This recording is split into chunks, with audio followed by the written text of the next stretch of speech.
ઓમ ગણેશ હર હર મહાદેવ। હવે આ 19 જુલાઈએ વ્યતિપાત મહાપાત યોગ બની રહ્યો છે। એ દિવસે વ્યતિપાત નથી, વ્યતિપાત મહાપાત નામનો યોગ બની રહ્યો છે। અને મહાપાત એટલે મહાપાપ, એ મહાપાપોનો વિનાશ કરે એનું નામ કહેવાય મહાપાતક અથવા મહાપાત। એટલે ટૂંકમાં એક પ્રકારના વ્યતિપાતનો જે મહાપાત હોય એ દિવસે છે, ટૂંકમાં કહું તો। હવે એ દિવસનું આગવું વિશેષ મહત્વ છે। એ આગવું વિશેષ મહત્વ શું છે? તો એક દાનનું મહત્વ વધારે છે, બીજું તીર્થોમાં સ્નાનનું મહત્વ છે, અને ત્રીજું ભગવાન શિવની પૂજાનું કે અભિષેકનું મહત્વ છે। અને એ જ વિષય ઉપર આજે આપણે સત્સંગ કરીશું। જો તમને આ સત્સંગ વિષય વિડીયો પસંદ આવે તો લાઇક કરજો, શેર કરજો, ચેનલ પર નવા હોય તો સબસ્ક્રાઈબ કરજો। તો ચાલો સત્સંગ શરૂ કરીએ।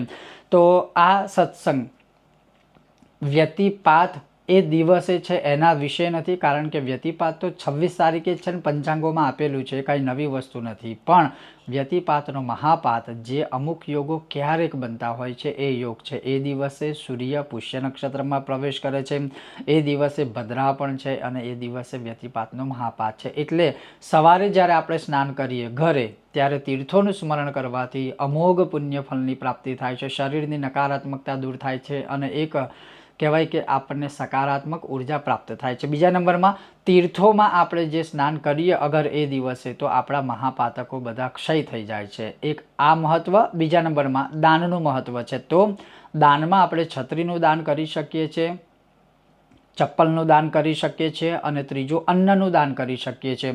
આ દાન કોને કરવું? તો આ દાન કોઈ પણ જરૂરિયાત હોય એવા ગરીબ લોકોને કરવું, અથવા જ્યાં આગળ અન્ન ક્ષેત્રો ચાલતા હોય કે જે લોકોને જમાડતા હોય છે એવી જગ્યાએ દાન કરવું। અને છત્રી અને ચપ્પલ છે એ તમે જોઈ શકો છો કે ઘણીવાર તમને અમુક રસ્તા ઉપર બધા મળશે કે જેની પાસે છત્રી કે ચપ્પલ આવું કંઈ હોતું નથી, તો તમે એમને પણ દાન કરી શકો છો। અને ત્રીજા નંબરમાં આ દિવસે કરેલો કે આ સમયમાં કરેલો જે શિવ પૂજન છે કે શિવ અભિષેક છે એ મહાપુણ્ય ફલાવશે। અને આ મહાપાત વ્યતિપાત કેટલા વાગ્યાથી કેટલા વાગ્યા સુધી છે? તો શનિવારે 19 જુલાઈ બપોર 2:13 શરૂ થાય છે અને સાંજે 7:15 પૂરું થાય છે। તો આટલા સમયની વચ્ચે આ દાન કરવું, આટલા સમયની વચ્ચે તીર્થોમાં સ્નાન, અથવા તો ઘરે હોય તો એ સમયે આપણે સ્નાન કરી શકાય છે, અથવા સવારે સ્નાન કરીને સ્મરણ કરવું। પણ આ સમયમાં જો સ્નાન કર્યું હોય તો વ્યતિપાત મહાપાત આ સમયમાં છે, અને આ જ સમયમાં આપણે જો શિવ પૂજન આદિ કરીએ તો વિશેષ ફળ આપનારું હોય છે 19 જુલાઈ શનિવારે। ઓમ ગણેશ હર હર મહાદેવ।